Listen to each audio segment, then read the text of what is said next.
Welcome back to our YouTube channel welcome genius. और आज हम लोग एक वीडियो बनाएंगे जिसके अंदर आप लोगों को इंडिया का पूरा जो है ब्रिटिश से इंडियन फ्रीडम फाइटर्स ने जितना भी स्ट्रगल किया वो पूरी स्टोरी आपको पता चलेगी। इस स्टोरी में हम मेन जो है दो मूवमेंट कवर करेंगे जो बहुत बड़े लेवल पे चले थे और उनसे बहुत ज़्यादा सक्सेस भी मिली थी इंडियंस को। और हम पूरा उनके बारे में डिटेल में समझेंगे। कई सारे फ्रीडम फाइटर्स आएंगे, उनकी लाइफ के बारे में भी समझेंगे और ऐसा ही एकदम मज़ेदार वीडियो आपको ये मिलेगा। बिल्कुल मज़ा आएगा और बहुत सारी इन्फॉर्मेशन भी आप लोगों को मिलेगी। तो चलिए शुरू करते हैं। To build the noble nation of free India. Do or die. तुम मुझे खून दो, मैं तुम्हें आजादी दूंगा। जय हिंद। तो हमारी कहानी की शुरुआत होती है साल 1919 सन 1919 से, जहाँ पे महात्मा गांधी ने जो है नॉन कॉरपोरेशन मूवमेंट का ऐलान कर दिया था। नॉन कॉरपोरेशन मूवमेंट में क्या करना था, इंडियंस को केवल ब्रिटिश लोगों की मदद नहीं करनी थी, क्योंकि जैसा कि आप लोगों को पता है कि ब्रिटिश बहुत कम मात्रा में थे और ब्रिटिश लोगों की जो नौकर और उनकी आर्मी में जो लोग थे उनमें से 70% लोग इंडियंस थे। तो इसी चीज़ को मतलब ध्यान में रखते हुए महात्मा गांधी जी ने एक उपाय निकाला कि एक नॉन कॉरपोरेशन मूवमेंट चलाया जाए। और इस मूवमेंट में ये किया गया कि कोई भी इंडियन ब्रिटिश का कोई काम नहीं करेगा। और जब ब्रिटिश लोगों की, अंग्रेज लोगों की हुकूमत का जो रूल है उसके अंदर बहुत सारे इंडियंस जो हैं रहते हैं, बहुत सारे इंडियंस उनके सपोर्ट करते हैं, उनके मतलब एम्पायर को चलाने में बहुत सारा वर्क करवाते हैं इंडियंस। और जब इंडियंस ही वर्क नहीं करेंगे तो सीधी सी बात है ब्रिटिश एम्पायर पर बहुत बड़ा असर पड़ेगा। और यही असर को ब्रिटिश एम्पायर पर बनाकर उनको डरवाना चाहते थे। तो इसी चीज़ को ध्यान में रखते हुए महात्मा गांधी ने सन 1919 में नॉन कॉरपोरेशन मूवमेंट चालू किया, लेकिन उन्होंने फरवरी 1922 को ये मूवमेंट बंद कर दिया। फरवरी 1922 को उन्होंने ये मूवमेंट बंद कर दिया। अब उन्होंने ऐसा क्यों किया, क्योंकि फरवरी 1922 को उन्होंने इसलिए बंद किया क्योंकि उसके पहले महात्मा गांधी, आप लोगों को पता है कि अहिंसा को जो सपोर्ट करने वाले व्यक्ति थे।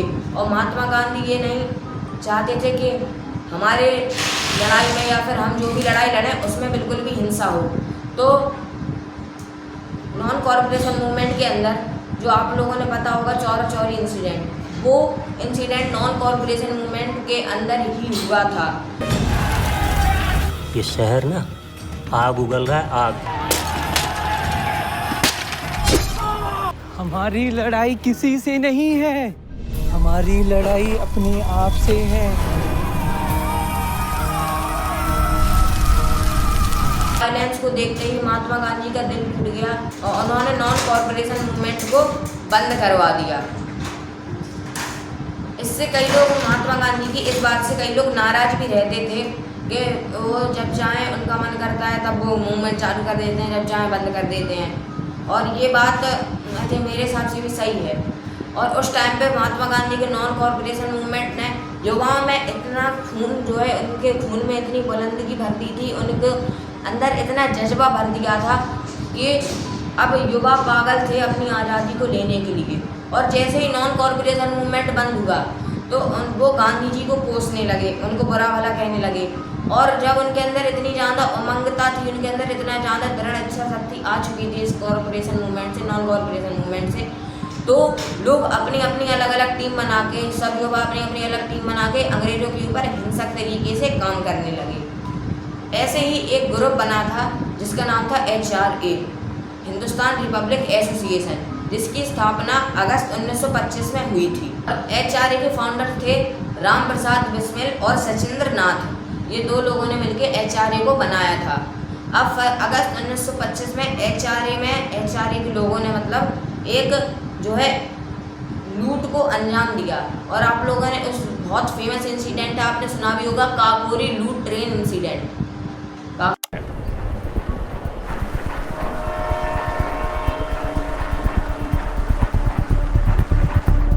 तो इसमें क्या हुआ था कि 10 HRA के मेंबर काकोरी जाने वाली ट्रेन में चढ़ गए। अब ब्रिटिश लोगों का जो सोना चांदी था और जो कई चीज़ें जा रही थी पब्लिक के लिए भी, उस सबको लूट लिया ब्रिटिश लोगों की, मतलब ब्रिटिश लोगों की संपत्ति को उन्होंने जितना ट्रेन में जा रहा था उसको उन्होंने लूट लिया और वहाँ से चले गए। लेकिन एक गलती उनसे ये हो गई कि उसी वक्त HRA के एक मेंबर को किसी ने देख लिया और उन्होंने उसको मजबूरी में गोली मार दी। सीधी बात है, गोली नहीं मारते तो कुछ शिकायत कर देते और ये लोग पकड़े जाते। लेकिन उन्होंने गोली मार दी। इसके बाद जब ये बात अंग्रेजों को पता चली तो उन्होंने पूरे देश में बहुत बड़ा सर्च ऑपरेशन जो है जारी करवाया। पूरे देश में हर जगह HRA के मेंबर्स को ढूंढा जा रहा था। और आपको एक इंटरेस्टिंग सी बात बताऊं तो HRA के मेंबर चंद्रशेखर आज़ाद भी थे एक HRA के मेंबर पहले। अब ब्रिटिश लोगों ने सर्च ऑपरेशन चालू करवा दिया हर जगह HRA के मेंबर्स को ढूंढने के लिए। अब सर्च ऑपरेशन चलते चलते 1926 साल आते आते टोटल 40 लोग अरेस्ट हुए, जिनमें से 4 को मौत की सज़ा मिली और 5 को काला पानी की जेल भेजा गया। काला पानी की जेल अगर आप लोग नहीं जानते हैं क्या है तो इस पर मैं एक डिटेल्ड वीडियो बना दूंगा। अगर आप लोग कमेंट्स में कहेंगे तो अगर लगेगा कि डिमांड आ रही है इस वीडियो की तो मैं काला पानी पे एक वीडियो ज़रूर डालूंगा। वो बहुत ही फेमस जेल है। तो 4 लोगों को मौत की सज़ा हुई और 5 लोगों को काला पानी की जेल में भेज दिया गया। ठीक है, अब चंद्रशेखर आज़ाद वहाँ से भागने में मतलब जो है सक्षम हो गए, मतलब वो वहाँ से भाग गए और सर्च ऑपरेशन में उन्हें नहीं पकड़ा जा सका। तो अब आपने चंद्रशेखर आज़ाद के बारे में तो सुन लिया कि वो HRA में थे, लेकिन आपने ये भी सोच रहे होंगे कि चंद्रशेखर आज़ाद के साथ भगत सिंह भी तो थे। वो कुछ देर बाद आपको मिलेंगे, लेकिन जब ये HRA का वो चल रहा था फॉर्मेशन और HRA के ऊपर सर्च ऑपरेशन चल रहा था, उसी के पैरेलल भगत सिंह भी अपनी एक टीम बनाए हुए बैठे थे, नौजवान भारत सभा, जो भी भगत सिंह की जो है टीम थी। और इसको जो है वन ऑफ द अर्लीस्ट यानी सबसे पहले मतलब सबसे पहले बनाए गए लेफ्ट विंग विचारधारा की टीमों में से एक माना जाता है। Turned to Lahore, he was one of the founders of the Naujawan Bharat Sabha. It stood for socialism and direct action against foreign rule. तो जब ये भी मतलब जो है टीम खत्म सी होने लगी, चंद्रशेखर आज़ाद जो बच गए थे HRA के सर्च ऑपरेशन से, HRA के लिए जो सर्च ऑपरेशन हुआ था उससे बच गए। उन्होंने सोचा कि मैं शांत नहीं बैठूंगा और उन्होंने फिर से देश के अलग अलग कोने से बड़े बड़े स्वतंत्रता सेनानियों को जो है जोड़ना चालू कर दिया।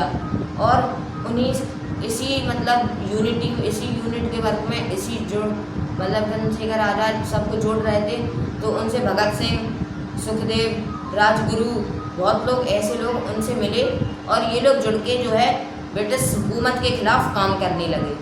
अब हमारी कहानी की टाइमलाइन सीधी शिफ्ट होती है 1928 पे, जब सत्याग्रह चल रहा था साइमन कमीशन को वापस भेजने के लिए, क्योंकि साइमन कमीशन आई थी और ब्रिटिश इंडियन लोग उसका विरोध कर रहे थे सत्याग्रह करके अहिंसा के हिसाब से, मतलब अहिंसा को यूज़ करते हुए वो लोग इसका विरोध कर रहे थे इंडियंस। अब 1928 में जब धरना चल रहा था सत्याग्रह साइमन कमीशन के लिए, तब वहाँ पे जेम्स स्कॉट नामक एक पुलिस अधिकारी था अपनी पुलिस को लेके, जो कि सत्याग्रह में मतलब हिंसा में न बदल जाए इसलिए वहाँ पर था। उसने एकदम ही अपने मतलब पुलिस ऑफिसर्स को लाठीचार्ज करने के लिए ऑर्डर दे दिया। और जब उनके ऑफिसर्स ने लाठीचार्ज किया तो हमारे one of the greatest freedom fighters में से एक लाला लाजपत राय जी को वो डंडा लग गया और उनको इतनी सेवर इंजरी हुई, इतनी ज़ोर से चोट लगी कि उनका उसी समय देहांत हो गया, उनने वहीं पर दम तोड़ दी। अब जो भगत सिंह की जो टीम थी, चंद्रशेखर आज़ाद ने जिन फ्रीडम फाइटर्स को यूनाइट किया था, उन लोगों ने सोच लिया था कि हम लाला लाजपत राय जी का बदला तो लेकर रहेंगे और अब इसी चीज़ की प्लानिंग वो लोग करना स्टार्ट कर देते हैं। अब ये लोग जो है डिसाइड करते हैं कि लाला लाजपत राय जी के ऊपर लाठी चलवाने वाले, मतलब उनके ऊपर तो नहीं, मतलब पूरे पब्लिक के ऊपर लाठी चलवाने वाले ऑफिसर जेम्स स्कॉट को ये लोग मार देंगे। और जब भगत सिंह और उनके साथ एक और फ्रीडम फाइटर जेम्स स्कॉट को मारने गया तो उनसे थोड़ी मिसअंडरस्टैंडिंग हो गई, वहाँ पे गलती हो गई और उन्होंने जो है जेम्स स्कॉट को मारने की जगह जॉन सॉन्डर्स नाम का जो है एक जूनियर ऑफिसर था उसको मार दिया था। ठीक है, यहाँ से शुरू होता है जॉन सॉन्डर्स वाला केस और उन्होंने जो है धोखे से उसको मार दिया था। जेम्स स्कॉट की जगह जॉन सॉन्डर्स को। अब हम लोग देखते हैं आगे क्या होगा।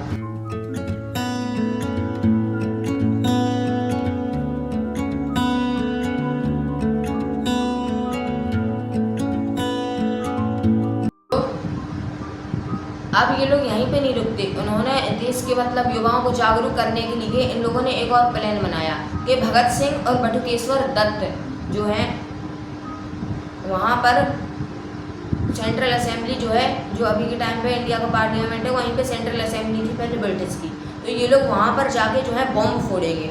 और इनका मकसद किसी की जान लेना नहीं था, केवल ये एक माइनर सा बॉम्ब था जिससे ना ही किसी को सेवन इंजरी हो, केवल जो है न्यूज़ फैले जिससे लोगों को पता चले कि लोग प्रोटेस्ट कर रहे हैं, आप लोग भी प्रोटेस्ट करें। तो भगत सिंह और बटुकेश्वर दत्त गए सेंट्रल असेंबली में और उन्होंने वहाँ पर बॉम्ब फेंका और नारे लगाए, इनकलाब जिंदाबाद और workers of the world unite. अब ये जो स्लोगन है workers of the world unite, ये भगत सिंह ने बोला था और ये स्लोगन है कार्ल मार्क्स का, क्योंकि भगत सिंह जो है कार्ल मार्क्स से बहुत ज़्यादा इंस्पायर्ड थे और वो कम्युनिस्ट विचारधारा के थे भगत सिंह। इन लोगों ने ये नारे लगाए, इनकलाब जिंदाबाद, workers of the world unite, और वहाँ से भागे नहीं। ताज्जुब की बात तो ये कि वो भागे नहीं बल्कि वहीं पर खड़े रहे और कहा ये लीजिए, बांध दीजिए हथकड़ी और हमें जेल में ले चलिए, क्योंकि उनका मकसद बॉम्ब फोड़ के भागना या किसी को चोट पहुंचा के भागना था ही नहीं। उनका मकसद तो केवल ये था कि ये न्यूज़ फैले और लोगों के अंदर जागरूकता बढ़े। अब इसमें एक फन फैक्ट ये है कि सरदार वल्लभ भाई पटेल जो हैं उनके बड़े भाई मित्तल भाई पटेल इस असेंबली में सेंट्रल असेंबली के हेड चुने गए थे और वो कुछ बिल्स पास हो रहे थे। उन बिल्स के पास होने के बाद जो है अपना मतलब स्टेटमेंट देने जा ही रहे थे, तभी इन लोगों ने ये जो है बॉम्ब फोड़ा था भगत सिंह और बटुकेश्वर दत्त ने। ओके, अब जैसा कि आप लोगों ने एक स्टेटमेंट सुना ही होगा कि हिस्ट्री रिपीट्स इटसेल्फ, तो यहाँ पर यही हुआ है इस इंसिडेंट में, क्योंकि जो बॉम्ब फोड़ा गया था वो एक इंसिडेंट से इंस्पायर किया गया था। 1893 में फ्रांस में ऑगस्टे बेलिएंटे नाम के इंसान ने भी ऐसे ही सेंट्रल असेंबली में अपने यहाँ के बॉम्ब फोड़ा था, क्योंकि वहाँ पर मतलब जो है बहुत ज़्यादा अत्याचार बढ़ रहा था और मतलब जो गुड सर्विस टैक्स GST और जो है ये लोग चार्ज वगैरह ज़्यादा लगा रहे थे नॉर्मल लोगों पे, इसलिए वहाँ पर ऑगस्टे बेलिएंटे ने बॉम्ब फोड़ा था कि जो है जो लोगों को ये चीज़ अभी भी समझ में नहीं आ रही है कि सरकार बुरा कर रही है, उन्हें जगाने के लिए। और उन्होंने ये स्टेटमेंट भी कहा था, to make the deaf hear we have to make a loud voice, मतलब बहरों को सुनने के लिए हमें आवाज़ तेज निकालनी पड़ती है, इसलिए उन्होंने बॉम्ब फोड़ा था। और इस स्टेटमेंट का उनका मतलब यही था कि जिन लोगों को अभी भी समझ में नहीं आ रहा है शायद बॉम्ब फूटने वाले इंसिडेंट के बाद में समझ में आ जाए। तो ये चीज़ जो है भगत सिंह और बटुकेश्वर दत्त ने ये चीज़ जो की थी इसी 1893 के फ्रांस के इंसिडेंट से इंस्पायर होकर की थी। अब जो है भगत सिंह और बटुकेश्वर दत्त ने जो है ये क्राइम किए हैं ब्रिटिश की नज़र में कि मतलब जॉन सॉन्डर्स को मारना और सेंट्रल असेंबली में बॉम्ब फोड़ना, तो उन्हें कोर्ट में ले जाया जाता है और 7 मई 1929 में इनका कोर्ट का पहला ट्रायल होता है। और जो है भगत सिंह जो है अपने आप को खुद ही डिफेंड कर रहे होते हैं, बटुकेश्वर दत्त जो है मतलब कांग्रेस की एक बहुत बड़े जाने माने नेता आसिफ अली, वो उनका लॉयर की तरह काम कर रहे थे और भगत सिंह अपने आप को खुद डिफेंड कर रहे थे। इनके ऊपर कई सारी धाराएं लगती हैं बॉम्ब फोड़ने की, IPC of bomb explosion, IPC of attempt to murder, उनका मतलब किसी को मर्डर करने का वो अटेम्प्ट था नहीं, लेकिन उनके ऊपर ये धारा लग जाती है क्योंकि ब्रिटिश सीधी सी बात है इनको फंसा के जल्दी बल्दी निपटाना चाहती थी, क्योंकि उन्हें पता था कि अगर ये बंदा राइज हुआ तो रिवॉल्यूशन दोबारा से बढ़ सकता है, इसलिए वो इस केस को दबा के जल्दी से ख़त्म करना चाहते थे। अब कोर्ट में ऐसे ही कई सारे ट्रायल्स हुए और उन ट्रायल्स को करने के बाद जो है एक डिसीजन लिया गया कि भगत सिंह और बटुकेश्वर दत्त को जो है लाइफ इम्प्रिजनमेंट दिया जाता है, 14 साल की जेल का ऑर्डर दिया जाता है।